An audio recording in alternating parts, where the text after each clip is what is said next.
Un projectile d'une vitesse, ouais, attention que j'ai marqué 2 fois d'une vitesse de 600 mètres par seconde.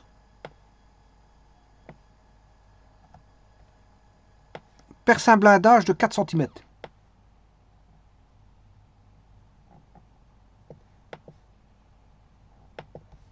Quelle doit être la vitesse pour percer un blindage de 2 cm? Vous aurez compris que la vitesse doit être plus petite que 600 mètres par seconde, parce que 600 mètres par seconde, ça doit donner un gros impact pour traverser, pour percer le blindage. Par contre, pour percer 2 cm, ben, fatalement c'est plus petit que 4. Le blindage est plus petit, donc il faut une plus petite vitesse. La réponse qui doit être trouvée doit être plus inférieure à 600. C'est ça que je veux dire.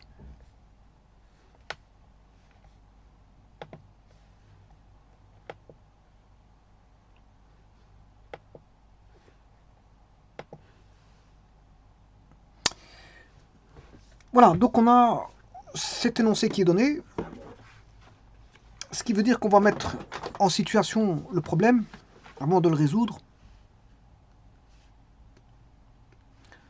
Un projectile d'une vitesse de 600 mètres par seconde. Bon, je prends une balle. Hein. Je peux prendre une balle. Voilà.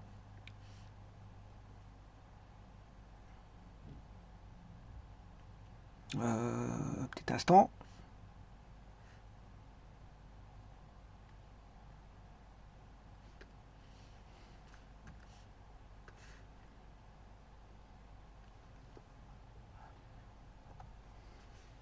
Voilà. Ça, c'est la balle.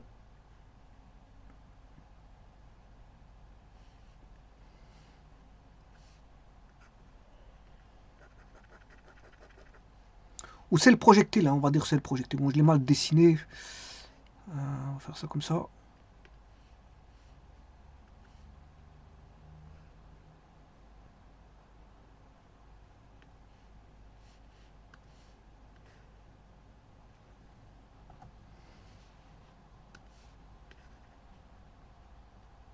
Ah, ça, c'est le projectile. Avec une vitesse donnée, qui est une vitesse de que je vais appeler vitesse du projectile. Hein. Alors ceci c'est le projectile qui est une balle. On a la vitesse du projectile qui est tirée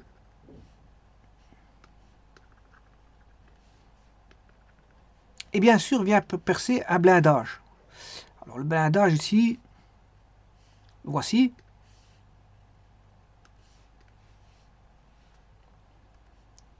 Et ce blindage là fait 4 cm.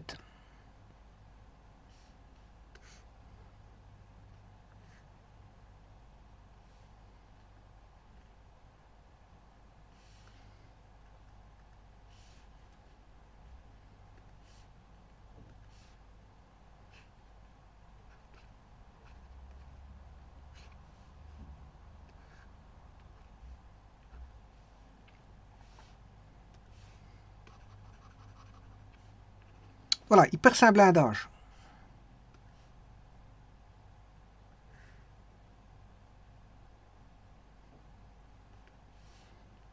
Quand la balle va rentrer, comme ceci, boum, va percer le blindage.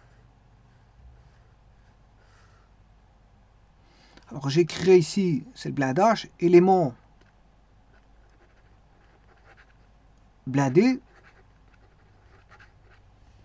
Ça c'est là où se trouve voilà, le projectile qui va percer.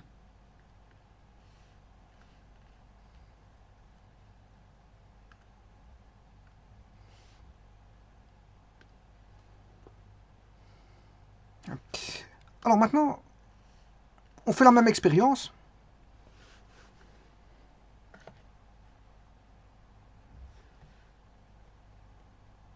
Mais cette fois-ci, il n'y a plus que 2 cm qui va être percé toujours pour l'élément blindé.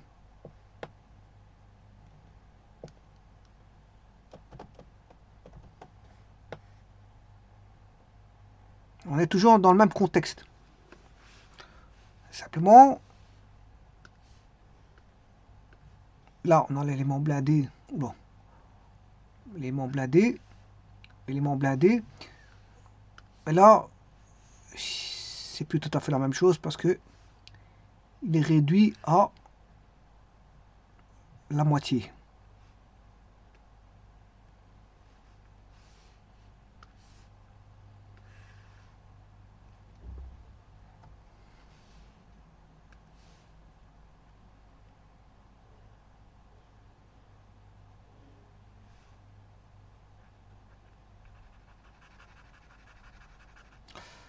Donc on a une cote ici.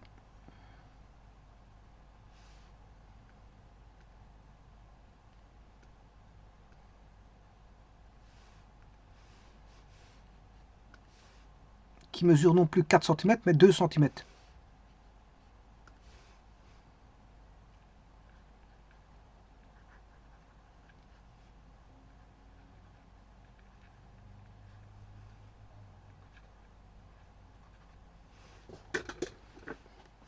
Voilà. Maintenant, la vitesse du projectile ici, c'est toujours le même projectile. Hein. Ça n'a pas changé. Ce qui va changer, bien sûr, c'est la vitesse. On frappe un peu plus fort pour percer plus loin. On frappe moins fort pour percer moins loin. Et donc la vitesse ici, elle est donnée de 600 mètres par seconde. Alors je vais vous dire en km/h.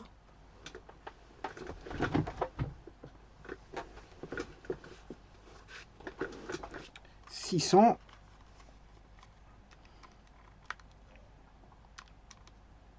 fois 3,6.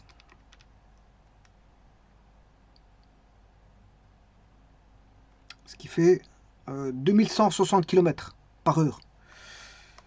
2160 km par heure. 2160 km par heure. Voilà.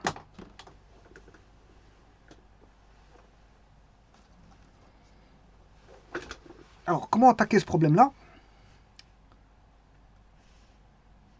Eh bien, sachez que le projectile bouge. Hein. Pourquoi il bouge? Parce qu'il a une certaine vitesse.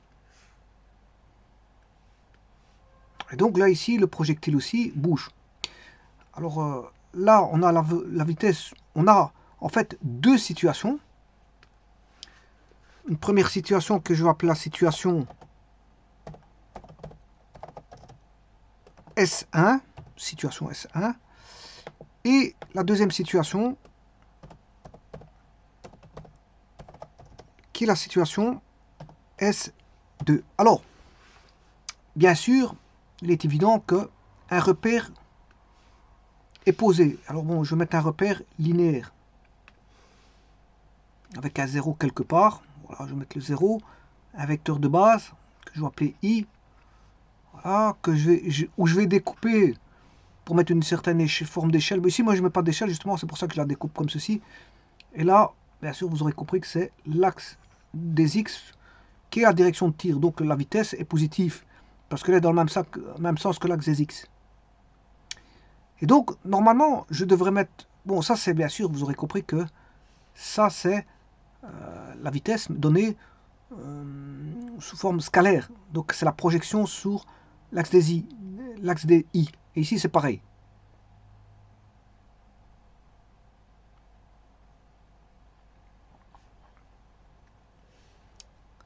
Alors, je vous ai dit que le projectile est mouvant, il bouge.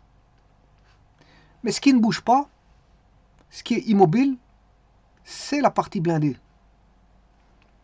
La partie blindée, ici, est fixe. C'est juste qu'il va se trouer. Donc, l'élément blindé reste fixe. Après impact.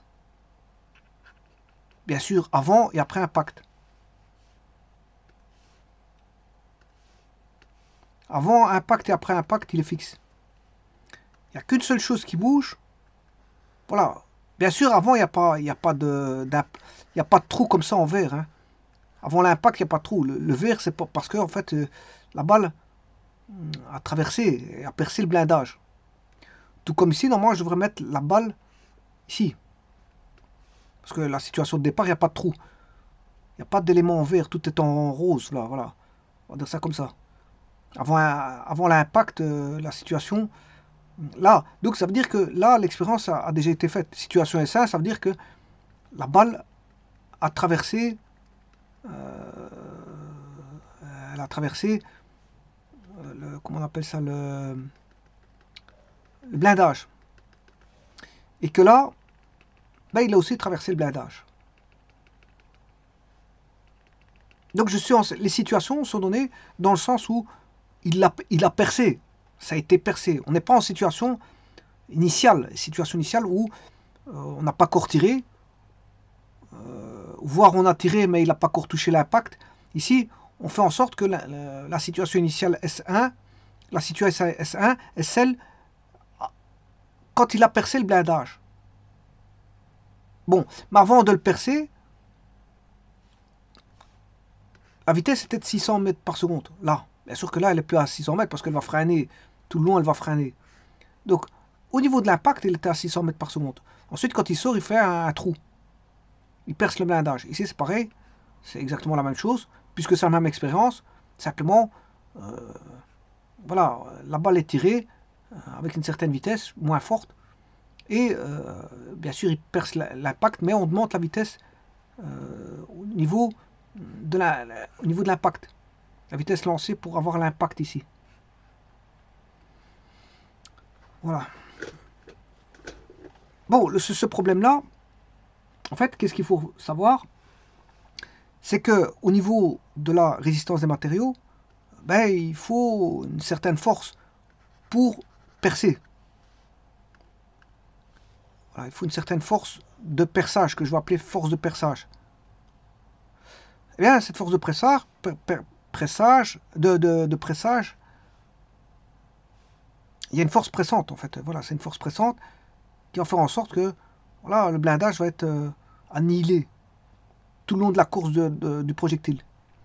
Et donc, au niveau résistance des matériaux, pour que, voilà, si j'arrive à percer avec une vitesse de 600 mètres par seconde, j'arrive à percer avec un blindage de 4 cm, ben, il faut que je cherche la force de pressante. Enfin, il faut que j'ai la même force pressante ici pour avoir voilà, un trou. Donc, les forces pressantes. Alors, quelle sera la force pressante? La force pressante, ben, elle me l'est donnée par la vitesse et la distance ici.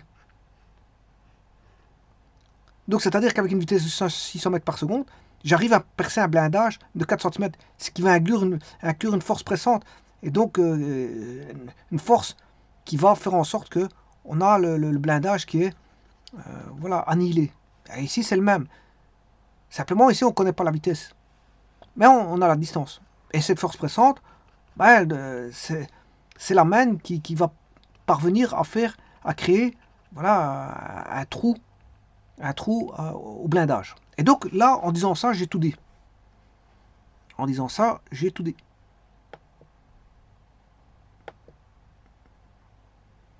Petit instant.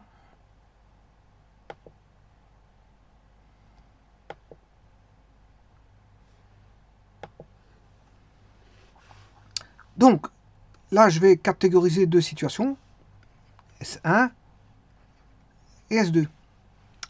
La première, ben, que va donner la première situation? Ben, on a une certaine vitesse. Et on a une masse de projectile. Donc, c'est-à-dire que, ayant une certaine vitesse et une masse de projectile, j'ai une énergie cinétique qui vaut 1/2 masse du projectile. Alors, je rappelle encore une fois que l'élément blindé est fixe. Hein. L'élément blindé fixe, ça a une importance ici. Hein. Il ne va pas bouger. Il ne va pas bouger cet élément. Voilà, on n'a pas un choc, si vous voulez, ni élastique, ni inélastique. Voilà, ce qui va se passer, c'est juste le blindage ne va pas bouger. Il ne va pas bouger. Si, on a un choc inélastique avec un perçage de la balle, parce que la balle ne rebondit pas, elle pénètre. Elle perce le blindage. Oui, on a une... Mais ce que je veux dire par là, c'est inélastique, on est d'accord. Mais ce qui va se passer, c'est que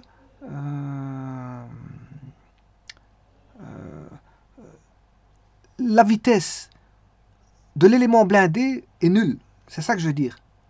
Il n'y a qu'une seule chose qui bouge, c'est le projectile. Et l'élément blindé ne bouge pas, il est fixe. Ça a son importance ici, capitale, pour les équations. Donc ce qui veut dire qu'ici, je ne vais pas avoir beaucoup d'équations, puisque j'aurai l'équation de l'énergie cinétique du projectile, voilà, avec une vitesse que je vais appeler V1 en situation 1. Donc ça c'est vitesse du projectile 1, vitesse du projectile en situation 2. Donc ici, je vais l'appeler vitesse du projectile en situation 1. Et l'énergie cinétique vaut 1,5 masse du projectile qui n'a pas changé.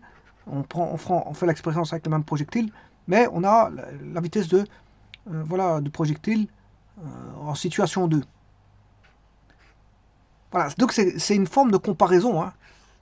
Voilà, je fais juste une comparaison entre une première expérience et une seconde expérience, rien de plus.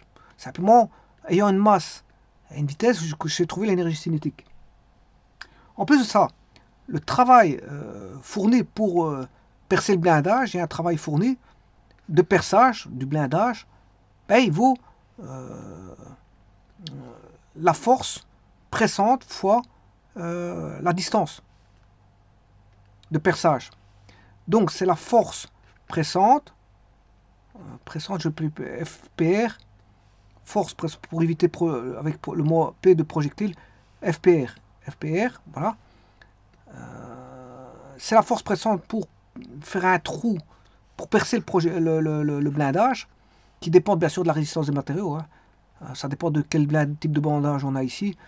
Voilà. On a une certaine forme pressante pour voilà, venir faire en sorte qu'on a un percement. Mais le percement, on le voit parce qu'on a tiré à 600 mètres par seconde et voilà, on a 4 cm qui sont percés. Donc on peut trouver grâce à ça une force pressante, une certaine force pressante. Voilà. Donc là, j'aurai la force pressante. Enfin, il y a une certaine forme pressante, qui va être la même pour la situation 1 et la situation 2. Je veux dire ça comme ça. En tout cas, elle doit être au-delà d'une certaine valeur pour percer, c'est ça que je veux dire. Parce qu'on a la résistance des matériaux. Si c'est un blindage, ben, il est difficile de percer un blindage. Donc il faut une certaine force.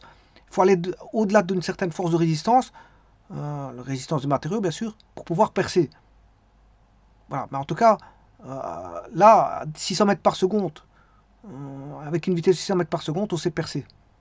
Donc on dépasse une force de résistance des matériaux qui permettent, voilà, qui va être qui va permettre je veux dire un perçage. La force pressante va permettre un perçage parce que là, au-delà d'une certaine valeur de résistance du matériau qui est en présence ici. Je ne sais pas ce que c'est que le blindage ici. En tout cas, c'est un certain matériau et donc elle a une certaine caractéristique de résistance des matériaux. Voilà. Donc il y a une certaine force pressante qui va naître fois la distance D1. Voilà. Et donc je peux faire la même situation, enfin la même équation, une force pressante, le travail de la force pressante, le travail de la force pressante, le travail de la force pressante,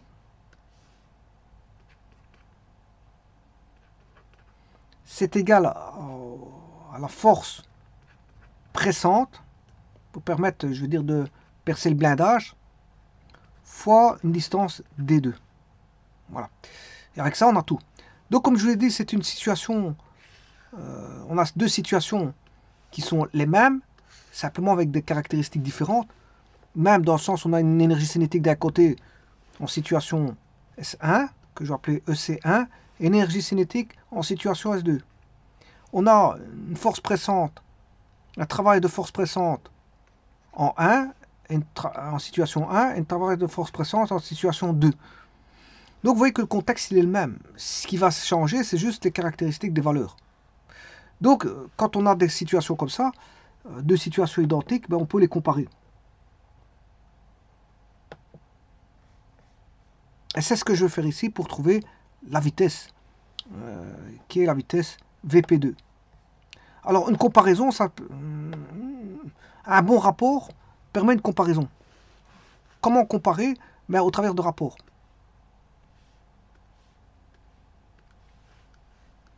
Donc, je vais faire le rapport de l'énergie cinétique 1. Alors, je rappelle que l'énergie cinétique ici va créer un certain travail de perçage. Hein. Voilà, c'est une transformation de l'énergie cinétique en un travail. Le travail de perçage pour créer la force pressante. Ici, c'est pareil. On a une conversion d'énergie cinétique en un travail. En force pressante pour pouvoir créer, je veux dire, ce percement, ce perçage.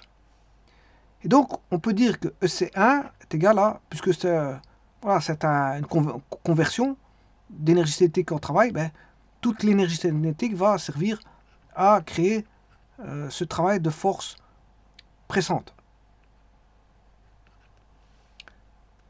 Et il en est de même pour l'énergie cinétique 2, c'est égal au travail de la force. Bon, l'énergie cinétique va être convertie en travail de force pressante, c'est-à-dire pour faire le trou. L'énergie cinétique va permettre de faire le trou en situation 2. Et donc maintenant, si je fais les comparaisons, ben, je vais faire je vais faire EC2. Alors, je rappelle que EC2, on aura une plus petite vitesse, hein, parce que on n'a que 2 cm à percer. Donc moi, ce que je vais faire, je vais faire le rapport, je vais faire la situation 1 sur... Je peux faire la situation 1 divisée par la situation 2, ou la situation 2 divisée par la situation 1. Le tout, c'est de trouver VP2. Voilà, donc je préfère l'avoir au numérateur, le numérateur, le VP2 au numérateur. Donc, si je veux l'avoir au numérateur, VP2 est dans la situation 2. Donc, ce que je vais faire, c'est situation 2 divisé par situation 1, tout simplement. Et donc, je vais faire l'énergie cinétique 2 divisé par l'énergie cinétique 1, c'est égal au travail de la force pressante en 1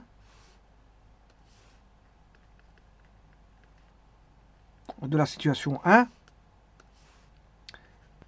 divisé par le travail de la force pressante de la situation 2. Et donc là, j'ai toutes les équations. J'aurai 1 demi m masse du projectile. Alors je vais l'écrire en dessous. Je vais l'écrire ici. Juste en dessous. Pour avoir un peu plus de place. Alors ce que je peux faire, c'est que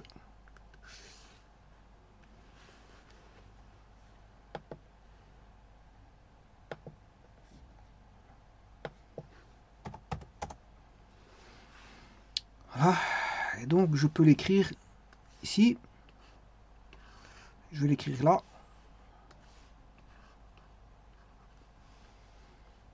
Qu'est-ce que je vais dire? Ben, 1 demi masse EC1, c'est 1 demi MP VP1. Ça c'est enfin VP2 parce que c'est EC2. J'ai dit que je faisais situation 2 sur situation 1 pour trouver la vitesse VP2 directement. VP2 sur 1 demi masse projectile fois la vitesse projectile 1 est égal à au quotient des travaux.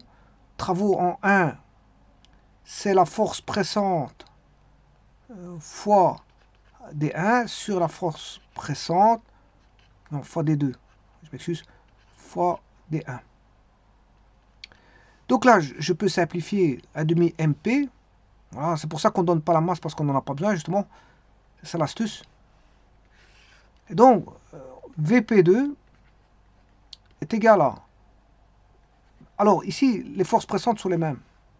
Bon, pour percer le blindage, voilà. VP1,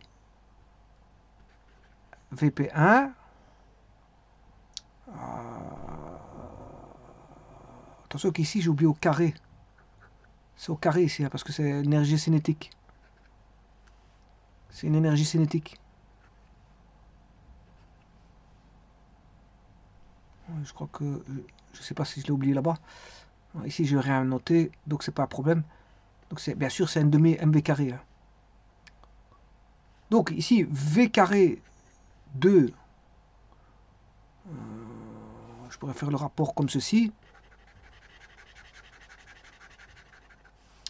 Vp2 au carré sur Vp1 au carré est égal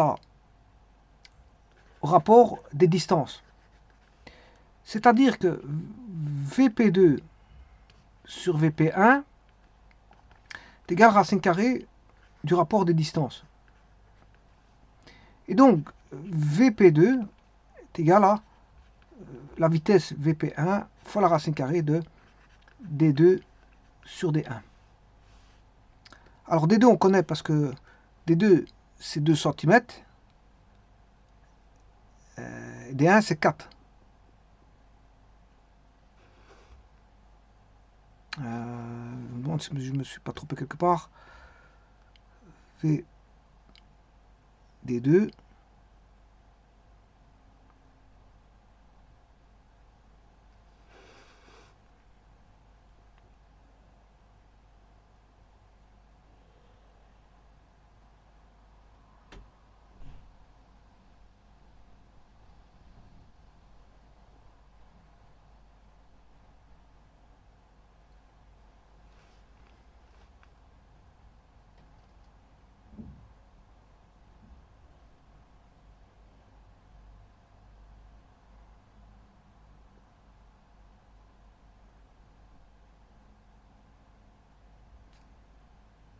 bon, je vais regarder parce que je me demande si j'ai pas fait une erreur quelque part.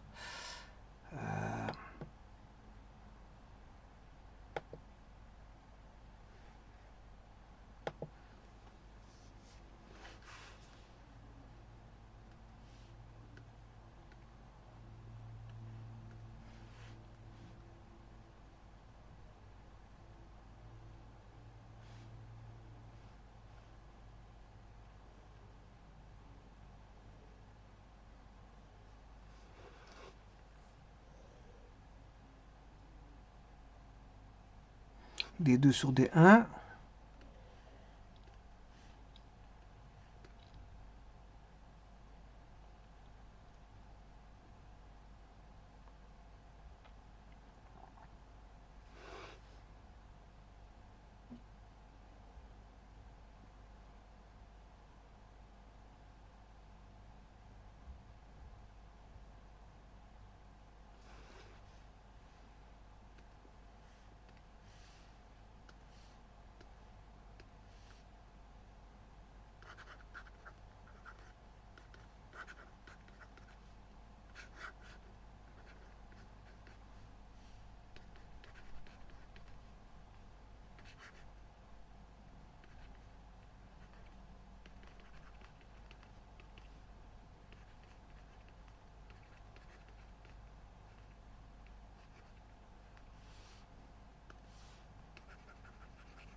Je vais faire ce calcul.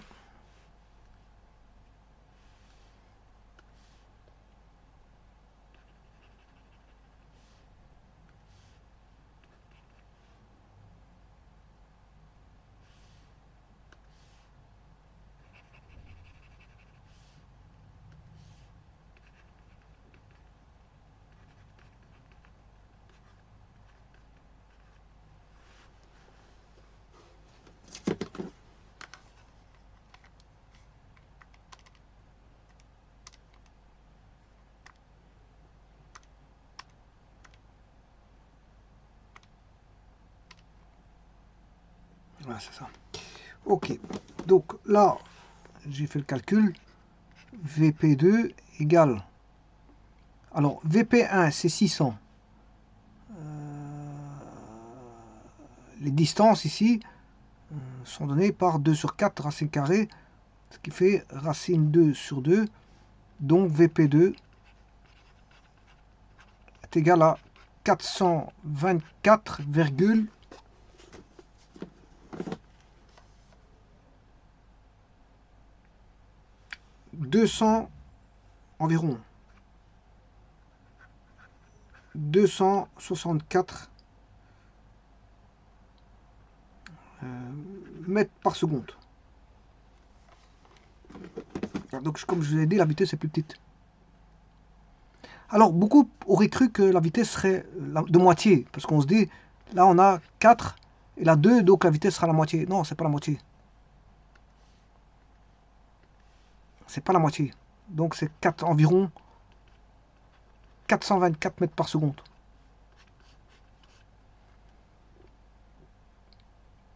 Et donc, la formule est la suivante.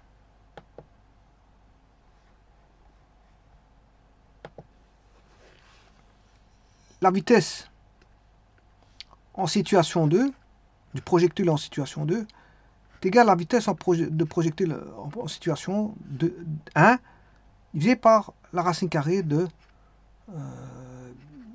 D2, distance D2 sur D1. Et ça donne une formule générale, qui peut être utilisée à tout moment. Pour trouver, connaissant la vitesse du projectile en situation 1 et connaissant les distances en situation 2, bien sûr, en situation 1, situation 2, là on aura VP1, là VP2, là on aura D1, et là on aura D2. Et vous savez trouver que vaut la vitesse VP2.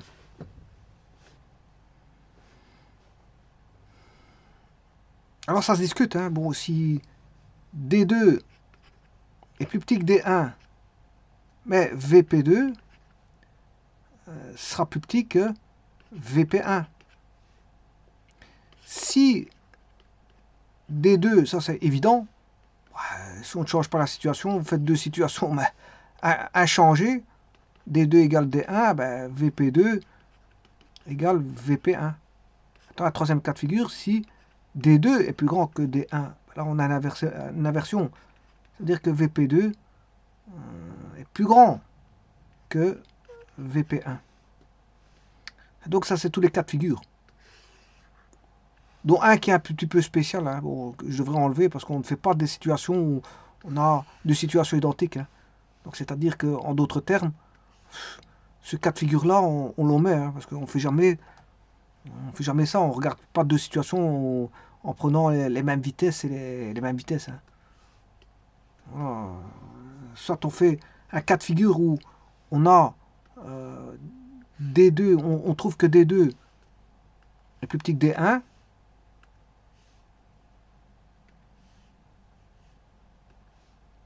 soit on trouve que on se trouve dans le cas où D2 est plus grand que D1. Et puis ça c'est une comparaison. On fait bien une bonne comparaison ici.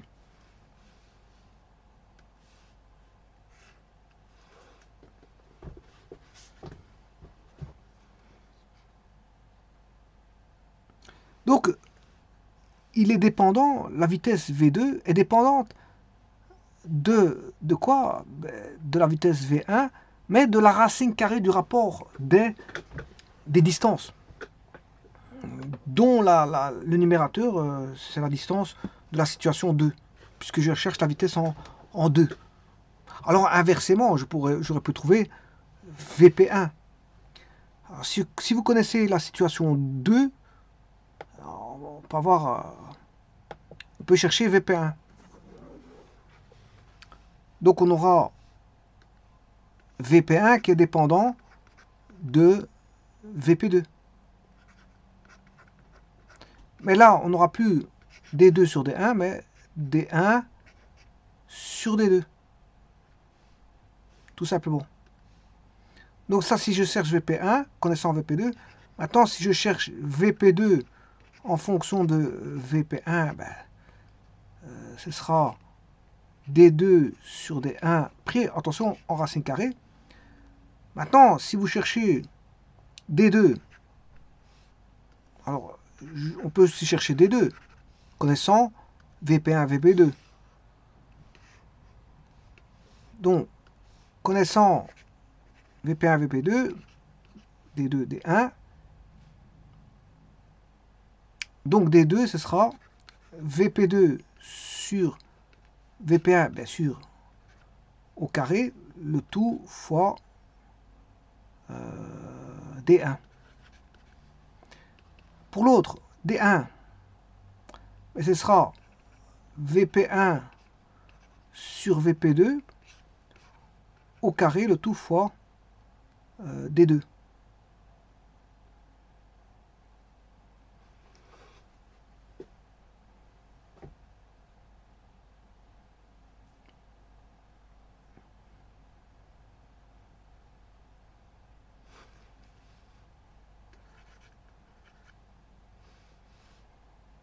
Donc on peut trouver D2, la distance de la situation 2 connaissant les vitesses, les vitesses et D1. Connaissant D1 et le rapport des vitesses, enfin connaissant D2 et le rapport des vitesses, on s'est trouvé D1. Alors si je vais te confirmer.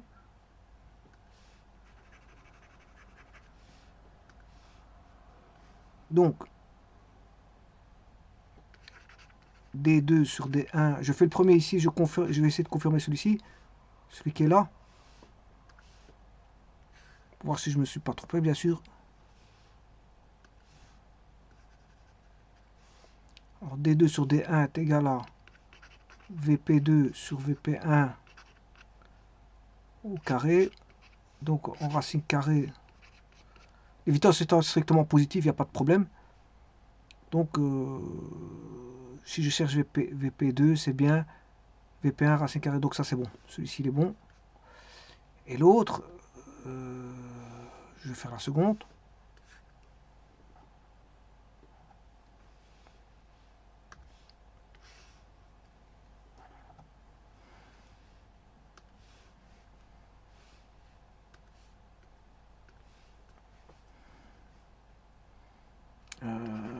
D1 sur D2 est égal à VP1 sur VP2 racine carrée. Donc VP2, VP1 égale VP2 racine. C'est bon, tout est bon.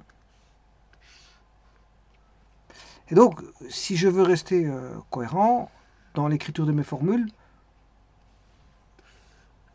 j'écrirai d'abord ça comme ça, et celui-ci ici.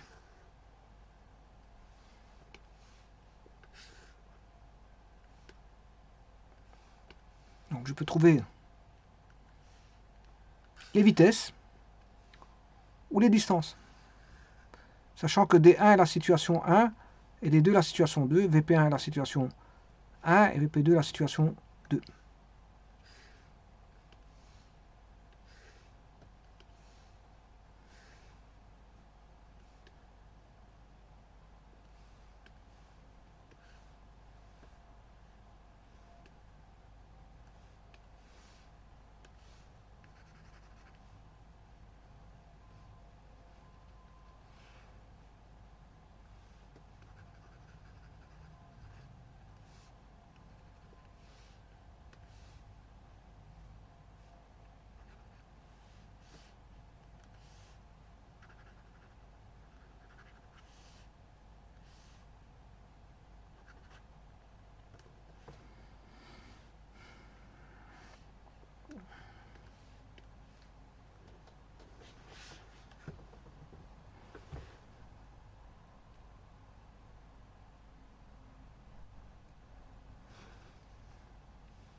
Voilà, donc ça concerne un blindage, hein, percement d'un blindage, connaissant les vitesses.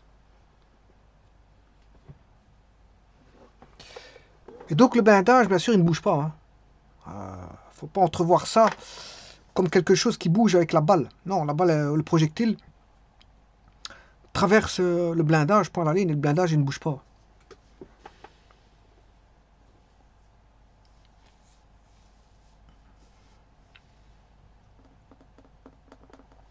Je vous remercie.